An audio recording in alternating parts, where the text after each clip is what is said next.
வணக்கம். இரவு நேர பிரதான செய்திகளின் ஊடாக நர்மதா சிறில். முதலில் தலைப்புச் செய்திகள். மின்சார கட்டண திருத்தம் தொடர்பான பரிந்துரை பொது பயன்பாடுகள் ஆணைக்குழுவிடம் சமர்ப்பிப்பு. சாரதியின் அலட்சியமே எல்லா பேருந்து விபத்துக்கு காரணம் சிரேஷ்ட பிரதி காவல்துறை மா அதிபர். முன்னாள் அமைச்சர் ராஜித சேனாரத்னவுக்கு பிணை. மெக்சிகோவில் பேருந்து மீது தொடர்ந்து மோதியதில் 8 பேர் பலி, 45 பேர் காயம். இனி விரிவான செய்திகள். ஊழல் குற்றச்சாட்டு தொடர்பில் கைது செய்யப்பட்டு விளக்கமறியலில் வைக்கப்பட்டிருந்த முன்னாள் அமைச்சர் ராஜித சேனாரத்னவை பிணையில் செல்ல கொழும்பு நீதவான் நீதிமன்றம் அனுமதி வழங்கியுள்ளது. அதன்படி சந்தேக நபரை 50,000 ரூபாய் ரொக்க பிணையிலும் தலா 2 மில்லியன் ரூபாய் 2 சரீர பிணையிலும் செல்ல அனுமதி வழங்கிய நீதவான் சந்தேக நபருக்கு வெளிநாடு செல்வதற்கும் தடை விதித்து உத்தரவிட்டுள்ளார். கையூட்டல் மற்றும் ஊழல் ஒழிப்பு ஆணைக்குழு அதிகாரிகள் மற்றும் சந்தேக நபரின் சட்டத்தரணிகள் முன்வைத்த வாதங்களை பரிசீலித்த பின்னர் கொழும்பு தலைமை நீதவான் அசங்க எஸ் போதரகம இந்த உத்தரவை பிறப்பித்தார். எதிர்வரும் 3 மாதங்களுக்கான மின்சார கட்டண திருத்தம் தொடர்பான பரிந்துரை இலங்கை மின்சார சபையினால் இலங்கை பொது பயன்பாடுகள் ஆணைக்குழுவிடம் சமர்ப்பிக்கப்பட்டுள்ளது. கடந்த ஜூன் மாதம் 12ஆம் தேதி இறுதியாக மின்சார கட்டண திருத்தம் மேற்கொள்ளப்பட்டது.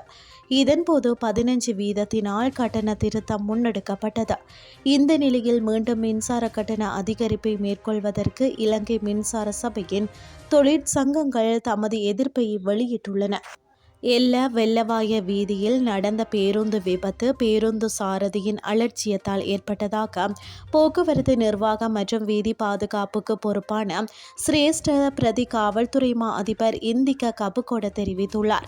ஊடகங்களுக்கு நேற்று கருத்து தெரிவிக்கும் போது இதனை குறிப்பிட்ட அவர், விசாரணையில் சாரதியின் கட்டுப்பாட்டை இழந்த பேருந்து வீதியை விட்டு விலக்கி பள்ளத்தாக்கில் வீழ்ந்துள்ளமை தெரிய வந்ததாக கூறினார்.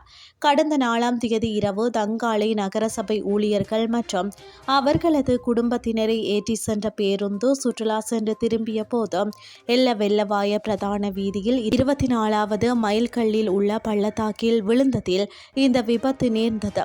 இந்த விபத்தில் 15 பேர் உயிரிழந்ததுடன் மேலும் 17 பேர் காயமடைந்தனர்.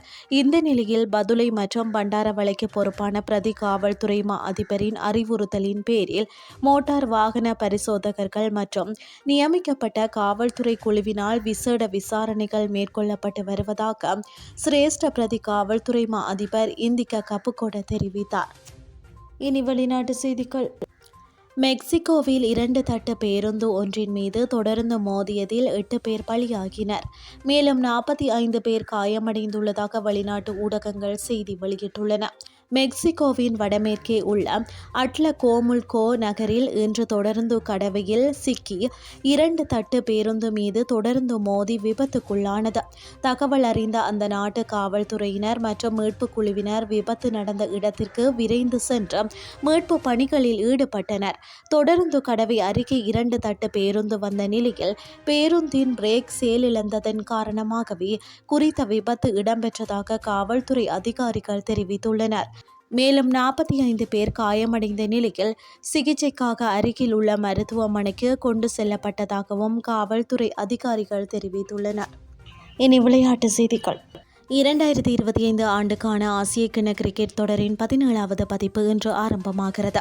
இன்று முதல் எதிர்வரும் 28ஆம் தேதி வரை ஐக்கிய அரபு ராச்சியத்தில் நடைபெறவுள்ள இந்த தொடர் 20-20 வடிவத்தில் நடத்தப்படுகிறது. இந்த போட்டியில் 8 அணிகள் பங்கேற்கின்றன.